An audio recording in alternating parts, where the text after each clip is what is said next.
What is up, everyone? Thank you so much again for joining me again this evening, this wonderful Monday night. This is Chef Life Live. I, of course, am your host, Chef Alex Ottusch, giving you a deeper look into the food service industry and the many wonderful people that make up the industry. If you'll notice, I am in a completely new space. I got a room that opened up, and I'm wearing a very festive shirt because it is very warm in here. There's a vent like right here, so it feels very tropical. So I decided to go with the nice pineapple shirt for everyone because it's nice and tropical in here.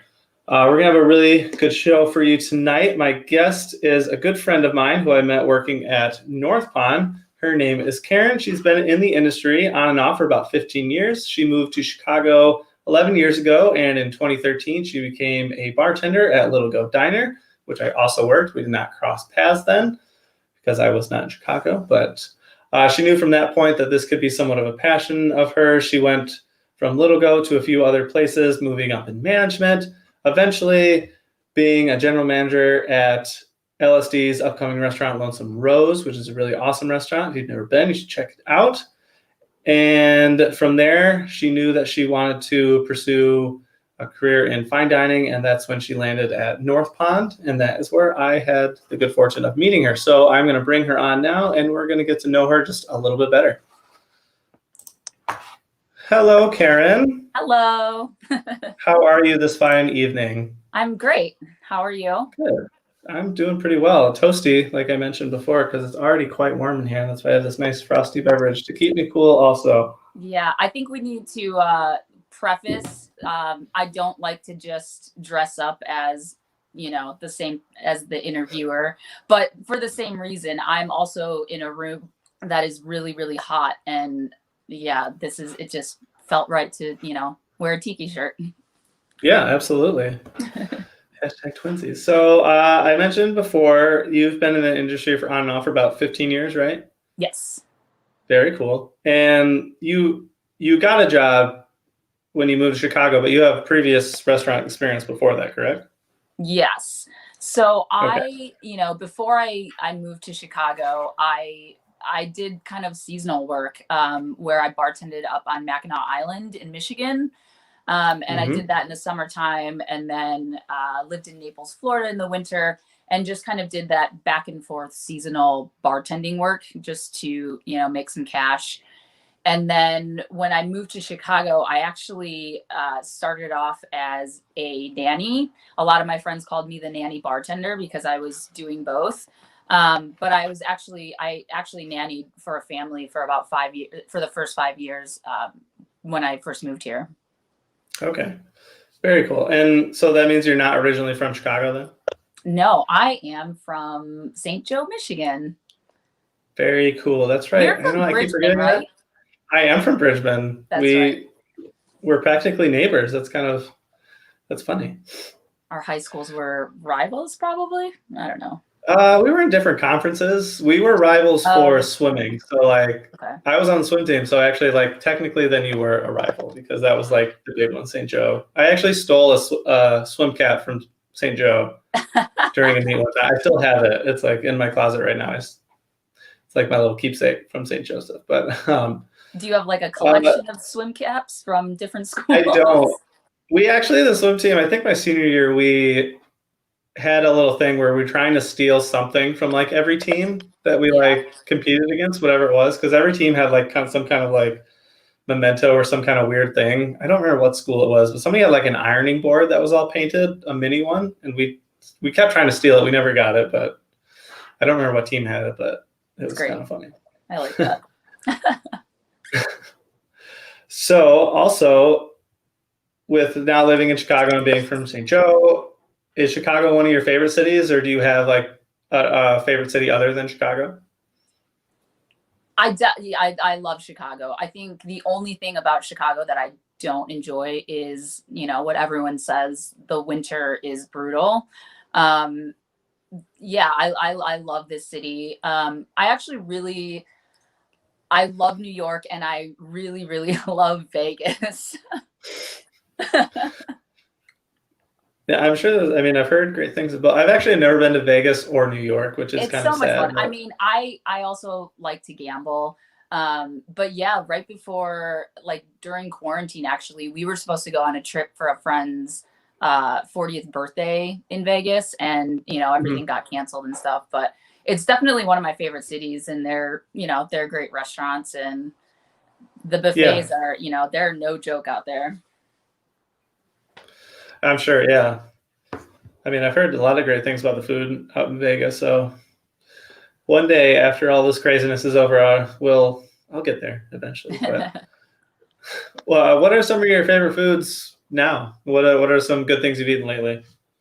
Oh man. I love ramen, especially now that it's cold out. Ramen's a big, Oh yeah. if popcorn could be its own food group, popcorn is probably like the number one thing that I eat. It's pretty terrible actually. But I only make it on the stove, so it's delicious. Hi, sister. What else? I really like lasagna, just Italian food in general. Yeah, that's pretty much it. Yeah. Very cool. All right. So a few more of these little introduction questions. You've been front of house for the most part. Has there been, and I know we're probably both going to laugh about this. Juanita will also probably laugh about this, but has there been a more frustrating chef or line cook that you've had to deal with? And it's okay, you don't have to say any names, but this guy named Alex and this woman Juanita, we all worked at North Pond. They were the worst. Yeah. Yes, I heard the same thing. We kind of did coordinate shirts. We kind of did, yeah. Let's see. I'm sorry, I got so distracted. What was the question? Is there a more frustrating chef or line cook that you've had to deal with working? Yeah, I mean, without naming names, I think, some of the more frustrating chefs that I work with are, the type of chefs who are yelling on the line and, just being kind of that stereotypical chef that you see, like the chef that you see portrayed on TV shows and stuff. But yeah, I don't want to call anyone out. That's fair. But since we work together and Juanita also worked with us, we know who the one person that we're kind of thinking You guys know who I'm talking about. Going along with frustrations, would you say, because you've worked in fine dining and you worked more casual restaurants, are there more frustrating customers or guests with casual or fine dining that you've seen? Ooh. I don't necessarily think one is more frustrating than the other. I think there are a lot of different types of things that you kind of deal with. I think from my experience, I think in fine dining, you see a lot more just like petty complaints, which that can be pretty frustrating. Just things like, I'm thinking specifically of when we work together, everyone wants to sit in that front room and just complaining, if they don't get a seat at a window, and, it's just like, everyone relax. Yeah, for sure. That makes sense. And then since you were a bartender for a little while, what is the most essential bartending tool? Or your most essential bartending tool? Yeah, I would say a jigger, just like, cooking and baking, you have to make sure that you have the right proportions and you're measuring everything. And it's the same thing with cocktails and when you're making drinks. So yeah, I would say the jigger. Now, for all of the people who are watching that don't know what a jigger is, I mean, how could you not know what a jigger is? What is a jigger? The jigger is kind of like it's like a little mini measuring cup that you'll see on the bar, that you'll see bartenders like pouring into, and then pouring into the drink. Okay, that's what I was thinking it was, but I wasn't sure. I've never actually heard the name for that. So I should have just made something up. You could have. All right, now I'm going to get a little political with you. I know you're not supposed to do that, but I feel like I have to. How does the attack against the Karen culture feel to you as being a fellow Karen? Is there a manager or someone that I can talk to about this question? It feels inappropriate. Not here. I'm the manager, miss. Yeah. Oh, sorry. That's my dog. That's Yeah, okay. you know, it is what it is, I guess. You know, like I don't really take offense to it. Yeah. I read an article where some woman named Karen, I don't remember what state she lived in, but it was this article about how she was so upset about this Karen term, and her name was Karen, and you know it was what it was doing to her self-esteem, and you know like I just kind of rolled my eyes at it and was just like, chill out, lady. Yeah. It's pretty funny to read about. I've read a bunch of those things too of other women named Karen who get like really offended by the Karen culture or whatever, but it's pretty funny. Yeah, Just don't be like that and then it'll be okay. I mean, I think at the end of the day, we all have, you know, a little Karen, you know, Yeah, I in mean, us. absolutely. Yeah. All right. Well, now that we've gotten to know you just a little bit with some topical questions, now let's get a little deeper, a few questions that require no garnish.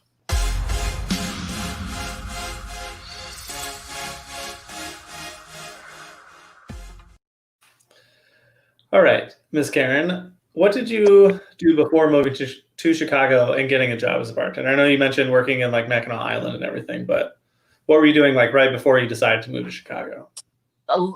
Yeah, I was bartending on Mackinac Island. Okay, I moved back to St. Joe for a little bit, and then kind of decided one day just to get up and move to Chicago. fair enough. I feel like a lot of people from our area do that. It makes sense. Yeah. What brought you to the decision to go further into food service, or was it sort of just a placeholder job when you did move to Chicago?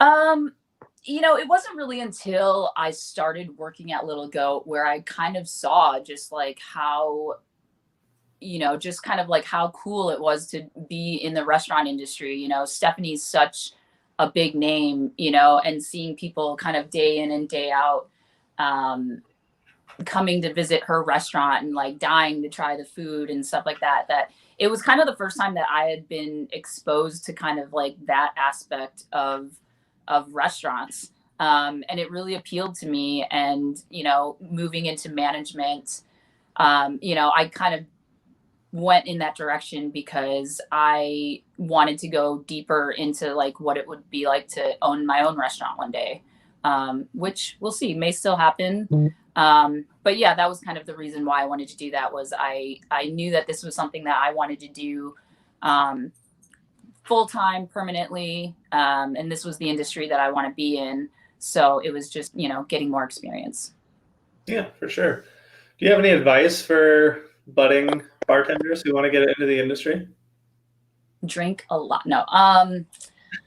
I mean, go out. You know, I always tell people, you know, it's like kind of an unwritten rule in our industry is like going out to other places, like go check out what other bars are doing, you know, like ask a lot of questions. You know, I think, you know, bartenders like to chat and, you know, it's you can get a lot of insight just from asking a lot of questions from different people. Mm-hmm. Yeah, for sure. Now, with back of house and cooks and everything, there's that yes chef mentality of whenever the head chef says something to any lengths, you're going to try to make that happen. Is there that same kind of mentality for front of house? You know, I think that the yes chef mentality in general is kind of garbage. You know, I get it from like, you know, a chain of command, you know, like, yes, this person is the chef and they're in charge. But I think, you know, that yes chef mentality kind of has, you know, it has a lot of negative connotations to it. And it has kind of this like militaristic tone to it that's not positive. Um, Yeah. you know, unfortunately, I have seen it in front of house. I don't think it happens, at least in my experience. It hasn't happened often. Um, Hmm. but yeah, I've definitely seen that in the front of house, and you know, it's just not my style of management. You know, Yeah. I'm more of a person that, you know, just because I have a title, you know, I still need to earn your respect and I need to earn the right to be heard by you. And so Yeah, I think sure. that's a better approach. But yeah, I mean, I think that mentality is for sure still out there, and it's gross. That's true. So when you finally got into management and you did notice, did you do anything specifically to try to combat it, or just try to be that person that wasn't going to do that? Mainly be the person, that wasn't going to do that. I had one experience where, I kind of called another person out on it, and just Hmm. to get a little bit perspective, but also just to just say, this isn't how we should be treating people, Yeah. and yeah. So I think leading by example is has been the best way for me to go. Yeah, absolutely. Absolutely. How did your experience working at a Michelin star restaurant differ from that of more casual places that you've worked? It feels like the stakes are a lot higher, like Mhm. that Michelin title just kind of carries with it like just this weight of expectation. Mhm. Um, so yeah, I mean, I think that's the main thing is just I think for me personally, I think a more casual environment, having worked both, I think a more casual environment speaks to me more. Just because I at the end of the day, you're not reinventing a wheel. I used to have a saying at Lonesome Rose because that place was a place where you could get great margaritas and tacos. And Mhm. whenever like people would get stressed out, I'd just tell staff like, guys, it is tacos and margaritas. Like it is not that Right. complicated. And I think it's the same thing in a fine dining restaurant. But you can't kind of have that like, okay, I'm going to be relaxed about this, like Yeah. it just feels like the stakes are so much higher. Yeah, definitely. And I wouldn't say that necessarily are like they are and they aren't at the same time. Like, yes, you have to maintain those standards, but it's like it's just food at the end of the day, no matter how expensive the ingredients were or how you prepared them. Like, it's still just a plate of food that people want to eat. So it's Yeah, just yeah.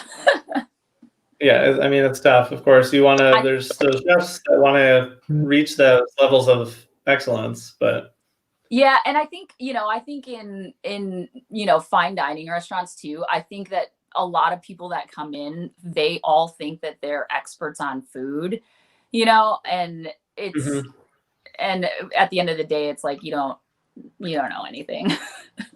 right. I mean, there's people all over the world who wouldn't.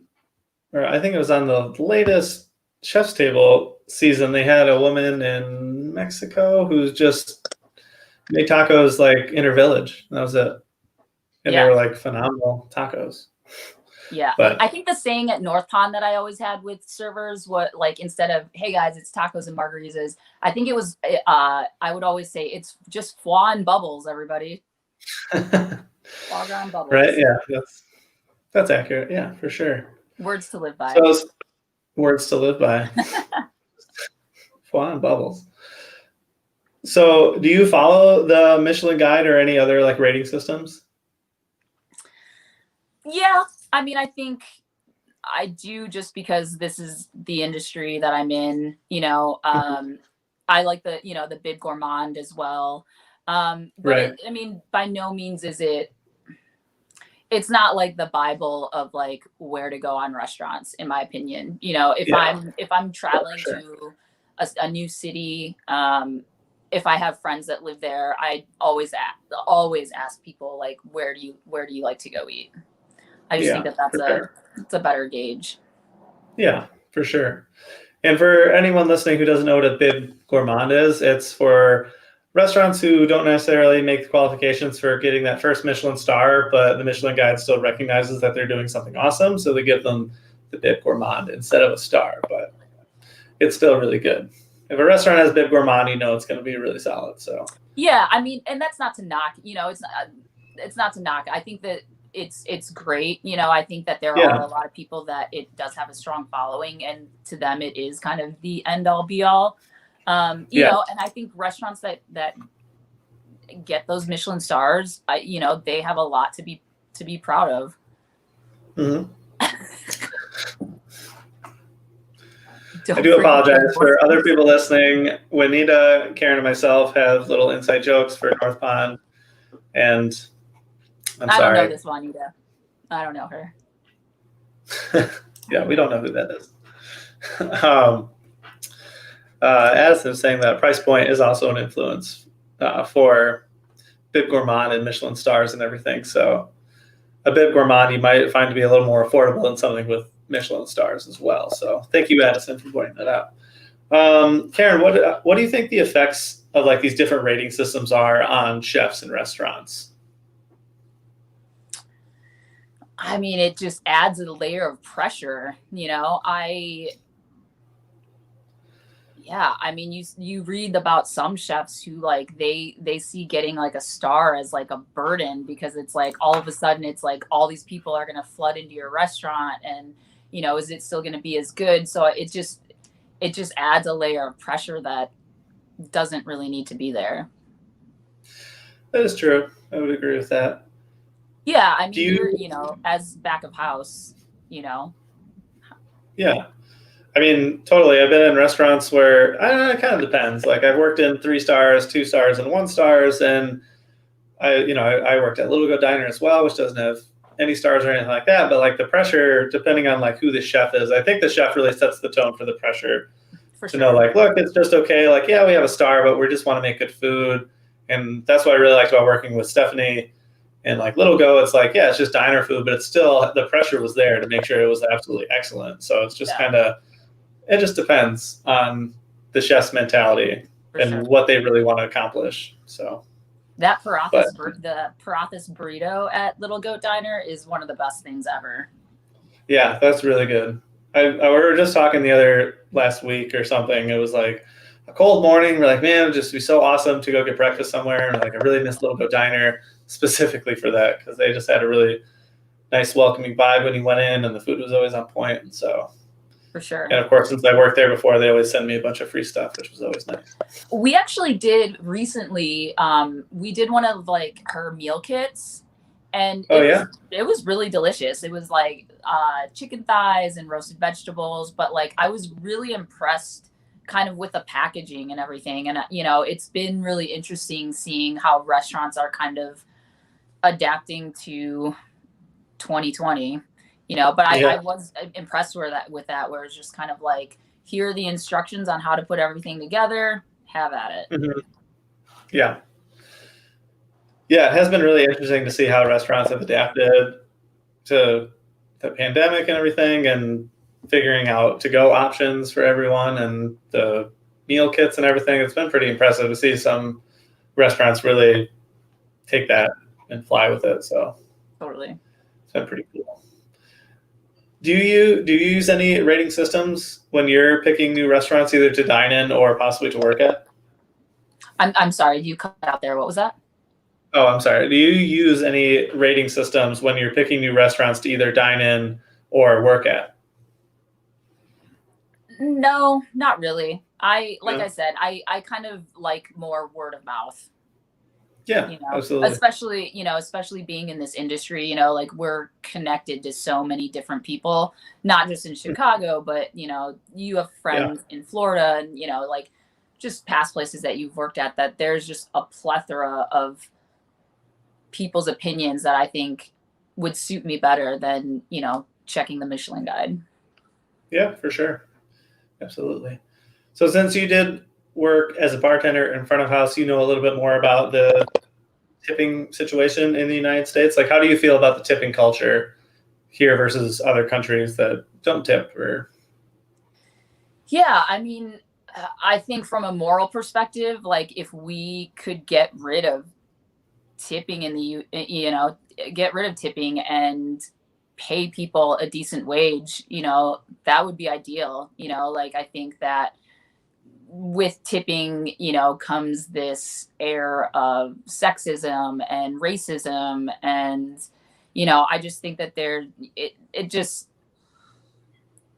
I think that, you know, if there is a better system out there, I think that would be great. I think that a lot of, there have been some restaurants that have tried the no tipping thing. And I think Danny Meyer was he did that with all of his restaurants. But I believe he did.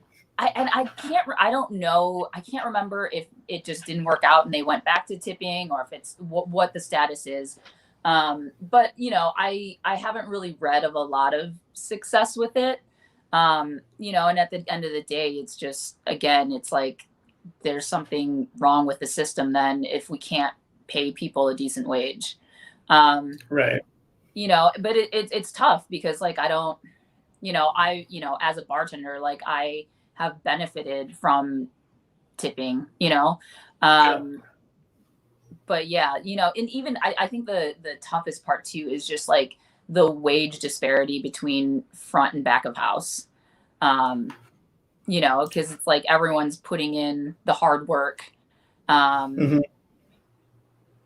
and it just, yeah. So I mean, I think that if we can find a better system and we can pay people a livable wage, yes, that is the way we need to go. I would agree. I feel like it's tough I've worked one front of house job, but it was not serving. It was kind of just working at counter. I'm sorry. And so, I didn't have to really worry about tips too much, but just hearing from servers and bartenders about their experiences with it and stuff. Sometimes I just roll my eyes because it's like, whatever, I don't get any tips. So. Yeah. I mean, it's the same thing from a manager perspective. Like when you're filling out the tip sheets, or, like when you're filling out these tip sheets and you're seeing how much like some of these people are making, I'm just like, what am I doing as a manager? Right. Yeah. I know. I've had that same thing. It's like, I work like not like twice as much, but my shift time is way longer. My shifts are like twice as long as theirs is, but they're leaving with way more money at the end of the day than I am. But yeah, that's just how it goes. But it's all right. But I also don't like dealing with people as much as maybe servers do. So I don't necessarily know that servers necessarily like to deal with people as much either. That's true. Yeah. Well, I'll say they don't like to deal with it more, but they're more courageous to do it than I am. For sure.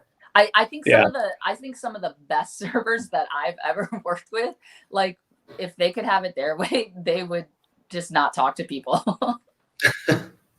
That's so funny too, because I feel like they're probably like the better servers and they like put on the show and they know how to do it correctly, but they just don't want to do it at all, but they just know how. Yeah. That's kind of funny. So overall, how has your experience been working in Chicago restaurants versus, I guess, Mackinac Island or in Michigan? Overall, I think it's been really great. I feel really fortunate with a lot of the experiences that I've had and a lot of doors that have been open for me. It's been really eye-opening to see, that this, even if someone wanted to be a server or a bartender as their profession, you can very easily do that. And, I think that the wealth of education that you see in restaurants, like at pre-shifts and, the things that you're teaching your staff, I think it's been phenomenal that it's nice to see that, like, this is something that is a reasonable career choice. Yeah, for sure. Sister's got all the comments. That's true. Yeah. It was great because of you. Right. Well, then it's great because of me, because I convinced her to move to Chicago. So don't forget that, Juanita. Love that. Yeah. What is some things that you love about like Chicago's restaurant culture specifically? I like how people show up for each other, just in, you have a buddy that is working at this restaurant and, taking the time to go sit at their bar, even if, if it's someone that works in the back of house. I think it really means a lot to people when you show up for them and see what they're doing. And I feel that camaraderie in Chicago. And ultimately, I think that that's what appeals to me the most about this industry, is just kind of I've played sports all my life, so I like the team aspect of it. There's nothing. No, there. I think there's like it's such a rush to like be in the weeds, and like you're in the weeds for hours, and you have this like service that's just like go go go go go, and then it's over and everyone's going down to the local bar and having a drink and just like venting about it. There's just like something really appealing about it. Yeah, absolutely. Yeah, that's what I fell in love with the restaurant industry when I first started. I was too young to go out for drinks and everything, but like kind of getting in there and just having just being destroyed by the service, but then kind of like cleaning up, and then everyone's just kind of like laughing about it and just having a good time. Or even when service is over and you're cleaning up, you're just like blasting some kind of awesome music, and everyone just ends up having a good time. And so that's how I fell in love with restaurants, because it was just like a fun atmosphere to work in, and you didn't have to be like on these like strict guidelines of how you're supposed to be. Everyone would kind of just be themselves, and so it was always really fun. Yeah. But obviously there's plenty of times where that wasn't the case, and after service you're just like, please nobody talk to me, I'm trying to clean up and I want to go home and just go to bed. But more often than not, we have fun after work. So what's some things you would change about Chicago restaurant culture?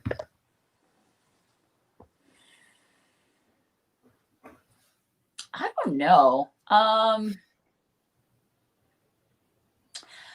don't. Honestly, like nothing really comes to mind. I think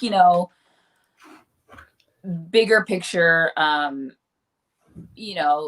think more and more we're seeing more diversity. Miss our office bitching sessions. Me too. I miss those. Every night, Juanita would bring us the tomato salad, and we just sit in there and we just bitch about this guest who wanted to sit at that table and this person who showed up 30 minutes late for their reservation. Ooh, that's a big pet peeve, people. If you make a reservation at a restaurant, make sure you show up on time. And if you can't be on time, call them. Right? Yeah. Common courtesy. Yeah. Anyway, going back to, I think that there could stand to be, more women in positions of power in the restaurant industry. I think you're seeing it more and more. But I think we just need to keep going in that direction. Yeah, absolutely. And, speaking of that, of needing more women in positions of power, I mean, frankly, everywhere, but restaurants specifically, with you being a woman, did you ever feel that boys club mentality in restaurants when you went to work at any restaurant? Sure. Absolutely. But surprisingly, for me personally, I have felt it more from guests rather than, coworkers. Okay. There's an instance, where when I was at Lonesome Rose, I was the general manager there, and there's this guy that used to come in all the time, and he's just a special guest. And we were talking one day, and he was like, "Oh, you're the general manager?" And I was like, "Yeah." And he's like, "Oh, I thought that guy was the general manager." I was like, "Oh, no, it's me." And his comment, he looked at me and he's like, "Wow, they let a woman run this place?" And I just was like, "Yeah, and I do a good job." And then just like walked away. Yeah. So I think, I think I felt it more like from a guest perspective. There's other instances, when like a manager needs to be called in to handle a situation, and seeing that shock from guests that are like, "Oh, you're the person in charge," like I think I get it more from guests than coworkers. Yeah, that makes sense. I mean, for the most part, I feel people in restaurants are pretty welcoming, even if it's like kind of standoffish of like, "Oh, who's this person kind of coming into the business?" And it's like we're running this fine. Who are you? If it's someone new, if it's not someone hired within and everything. But I don't know. Personally, I've never really cared if a woman has been in charge of me. Like Juanita was my sous chef in Florida, and that went really well. So she's in charge of you for life. Yeah, pretty much. Pretty pretty much. Well, no, not anymore. Now it's Julie, my fiance. She's in charge of me for the rest of my life.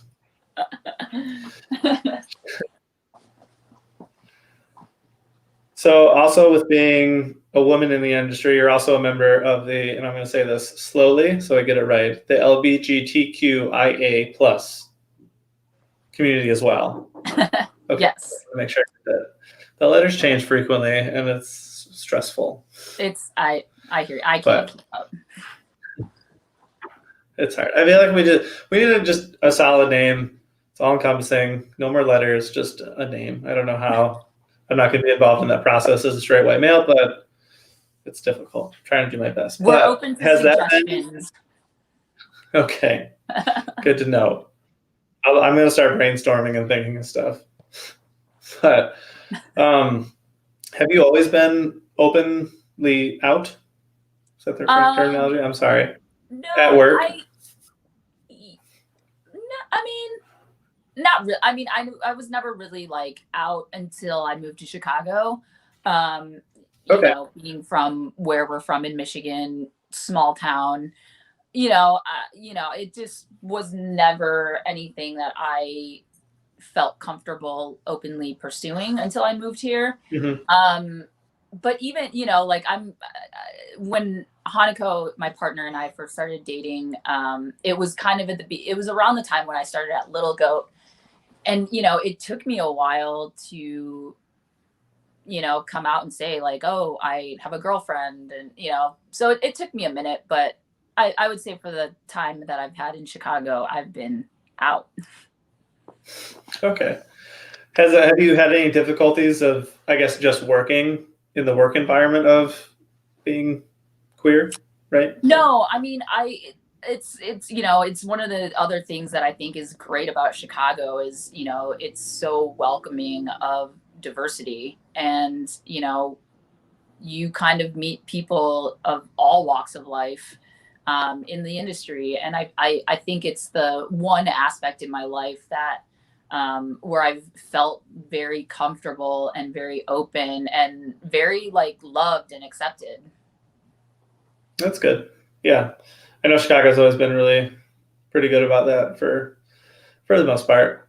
I know from Michigan, where we're from, they actually have come a long way. St. Joseph, Bridgman area, Berrien County has come a long way. Still has some way to go, but for sure, I think it's been getting better a lot of places. But Chicago has been, from everything that I remember, my mom is also gay, and so I've, whenever I was in Chicago and wanted to go to awesome clubs, she would always tell me the awesome clubs to go to in Boys Town and stuff. So that's awesome. It was always fun. And then would she go out with you? We haven't. We haven't been out to a club together. Not that I can think of, anyways. She's on here right now with Mom. If you know of a time that we did go to a gay bar together. 21 goals. Yeah. I'm not sure if we have, but that would be a lot of fun. It'd be fun to go to like a drag show together. I think we'd have a lot of fun doing that. Ooh, that feels like a nice mother-son bonding. Yeah, absolutely. Yeah. That'd be super fun. Do you find that the restaurant industry is going to sound kind of weird, but particularly incestuous, in meaning that like we usually just date each other because we work in the industry together? Totally. Yeah. I mean, it's kind of hard not to when that's who we spend 18 hours a day with every day. Yeah. And I mean, I think that's exactly like what it comes down to. Is like, those are the people that you're spending so much time with, I just think about all of the hours that I spent at Lonesome Rose and stuff. And it's like, yeah, like those people, they become like your best friends, your family, and sometimes, your boyfriend or girlfriend. But yeah, totally. Right? Totally. Yeah. Thanks, Addison. Yeah, that's, we gotta stay together. That's true. Yeah. Julie's on here lying. We met at a library. No, we did not. But, how long have you and your partner been together? Hanako and I, we just celebrated 8 years before I said, yeah. Oh, wow. Yeah, 8 years. Congratulations. Thank you. And what does she do for work? She is in data analytics. She works for Northwestern. Okay. I don't really know what she does, but she she looks at a lot of data and does stuff with it. I don't know. She does Okay. like a lot of like research and analysis. Okay. But yeah, I can't really speak to what all that means. Specifically. Yeah. That's okay. Did you guys then have like really different schedules when you first started seeing one another? No, when we first started dating, she also worked in restaurants. Okay. Thanks. She also worked in restaurants, and so she gets it. She knows kind of like what the vibe is, and what the hours look like. Yeah. Yeah. So we didn't start off, but yeah, like once she kind of fell into her career at Northwestern, she's got the 9 to 5, and I have the whatever. Whatever. Yeah. Any time of day, possibly. Yeah. So Like how did yeah, right. When you did start or having like different schedules, how did you make time for one another for the relationship?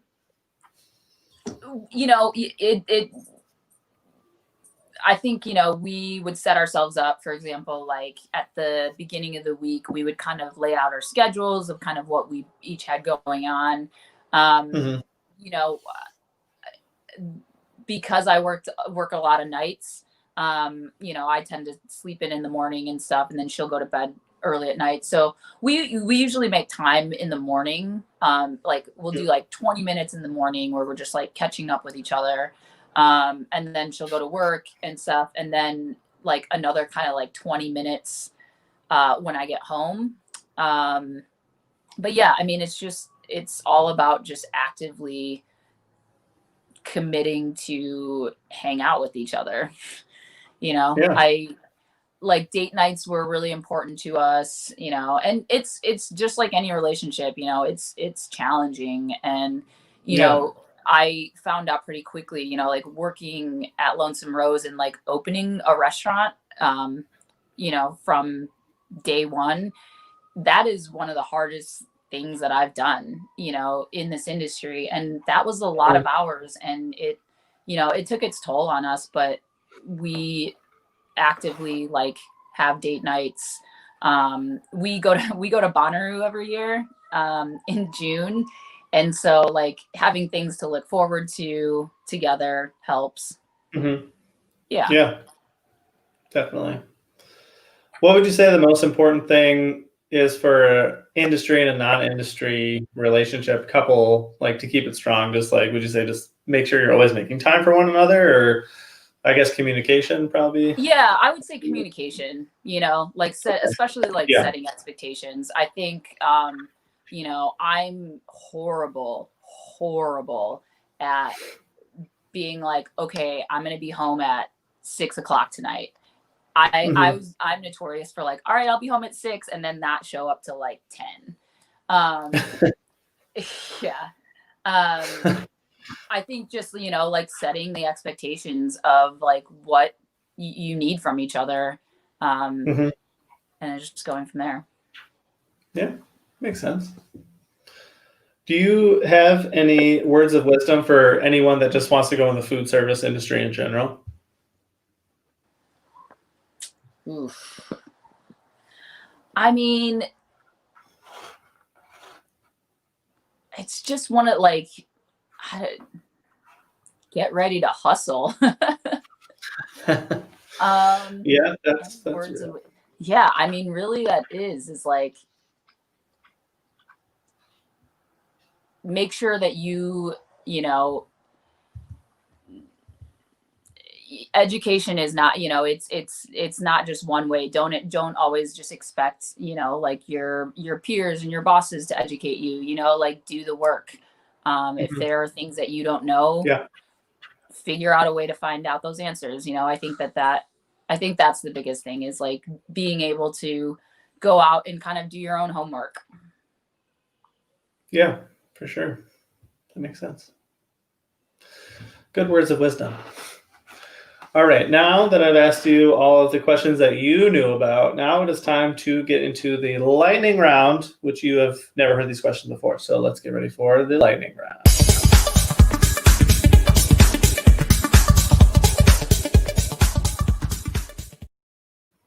All right, so first thing comes to your head, got to answer as fast as possible.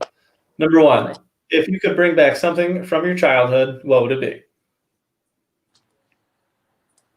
Ugh, something from my childhood. Oh my gosh.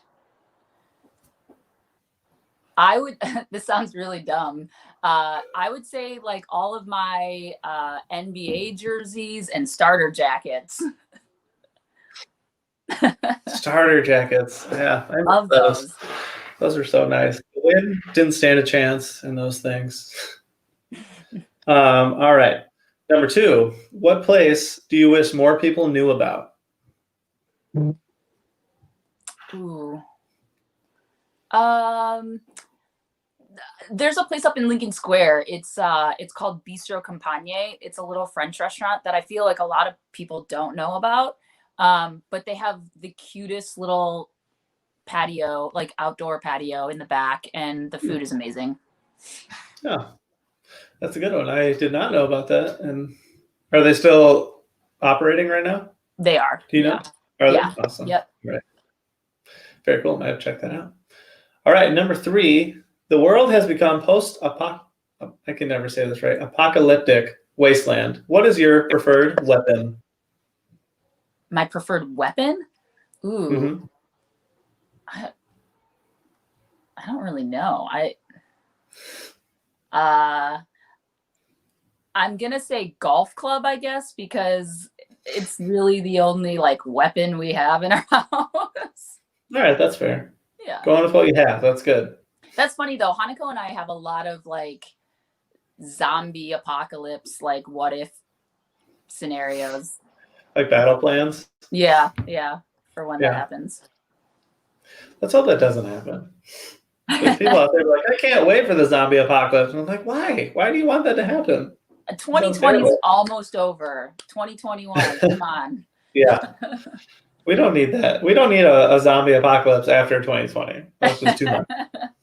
Maybe 2022, let's get a break so we can like catch back up and then we can go to another apocalypse. Just let the crazy happen all over. Perfect. Yeah. Right. All right. Number four, what's a skill or talent you don't have but would like to have? Ooh. My dream job, my secret dream job is to be a backup hip hop dancer. So I would like to be a better dancer. Fair enough. All right. That's pretty good. All right. Number five, if you could go on tour with any musical artist, who would it be? Oh, again, as a backup hip hop dancer, I gotta say Justin Timberlake. That's a good one. Yeah. That's a good one. I would go on tour with him. That'd be fun. Seems like such a nice Let's go together in our matching shirts. That'd be great. I would love to be a backup dancer also for Justin Timberlake. That could work. I'm sure his next album is probably like tropical themed somehow, and so I'm sure we could. Yeah, his last album was like about the woods, like right. So that was Now I was gonna go tropical. That album was terrible, by the way. Yeah, it was not very good. I was a little disappointed with it. Yeah, it was just kind of weird. But either way. All right, number six. Which class in school do you wish you could have skipped entirely? Chemistry. Chemistry? Yeah. Math and science things, nah. No thanks. Yeah, I wasn't the biggest fan of those. I mean, I wasn't a big fan of most of my classes in high school specifically, but yeah. English was probably my number one where I just like, I don't want to do this. I speak real good, so I'm fine. All right, number seven. What book or books do you find yourself rereading most often? Ooh, that's a good one.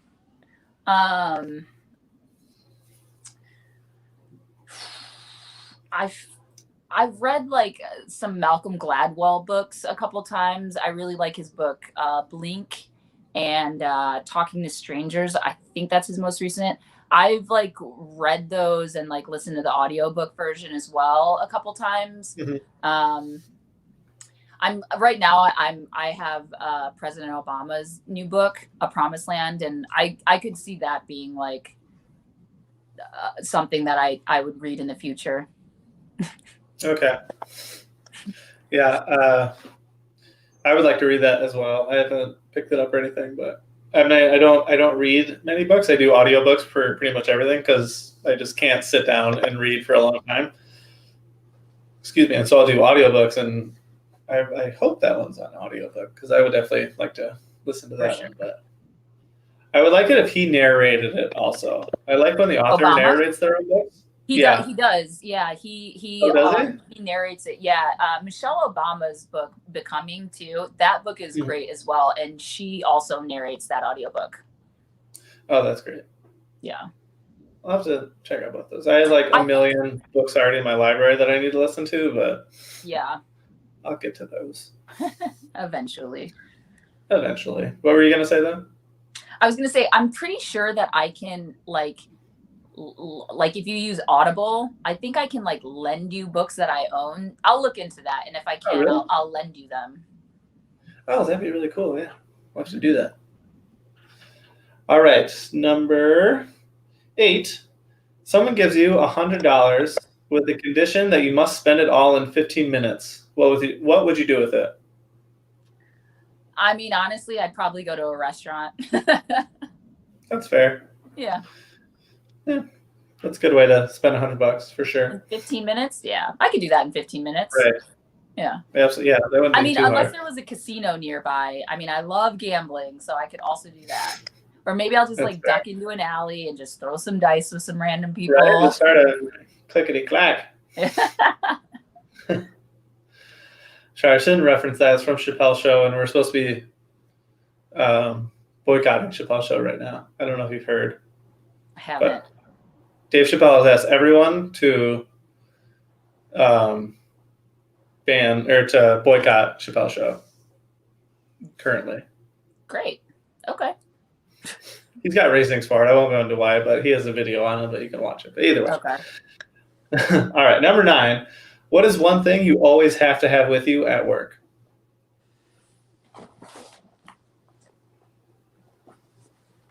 Pens. I know that sounds weird, but I'm a pen twirler. Okay. So it's weird that I don't have one on me right now. I usually always carry one in my back pocket. Pens. Okay. I mean, that makes sense. Pens are a wine key. I always have a wine key on me, no matter where I go. You never know when you got to pop a bottle. You never know when you just need to, when the zombie apocalypse comes and you need to bust open a bottle of wine. You know, they never really show that. I never really watched Walking Dead or anything, but I feel like there'd be just liquor stores that were just still have or houses with wine cellars in them, that haven't been cleaned out. I feel like they're all over the place and they never show that. Yeah. That'd be interesting, but we'll find out in our apocalypse. Yes, we will. Actually, that's what I'm going to do to doomsday preppers. I'm just going to start a massive collection of wine and just hunker down and be like, I have wine to last me for 10 years, so I'm good. That's all I need. That's all you need. Yeah. All right. Last question, number 10. French fries or onion rings? French fries. Always French fries. Always French fries. Yeah. I mean, I really like onion rings, but French fries are just better. I feel like the only onion rings that I really like are Portillo's onion rings. Because they're just always perfectly crispy. Okay. I've been to Portillo's, but I don't think I've had their onion rings because I always get French fries. But yeah. If I had the option, cheese fries. Really? See, I'm not a cheese fry person because I don't like my fries to get soggy. I want to be as crispy as possible for as long as possible. So I'll do cheese on the side. Cheese on the side. That's the move for sure. Yeah. Ooh, I've got one for you. Chicago dog or Coney dog? Chicago. No, I'm Chicago. I feel like, well, you know about the hot dog guy in St. Joe. Yeah. Right? Yeah. I mean, I grew up eating those, so it was always Chicago dogs for me. I honestly not sure I've ever truly had a Coney Island dog. They're messy. They're a lot. They're good. Yeah. It's a lot. Yeah. Chicago dogs for sure. Yeah. No chance. That's like my favorite way to have any hot dog is definitely a Chicago style. So For sure.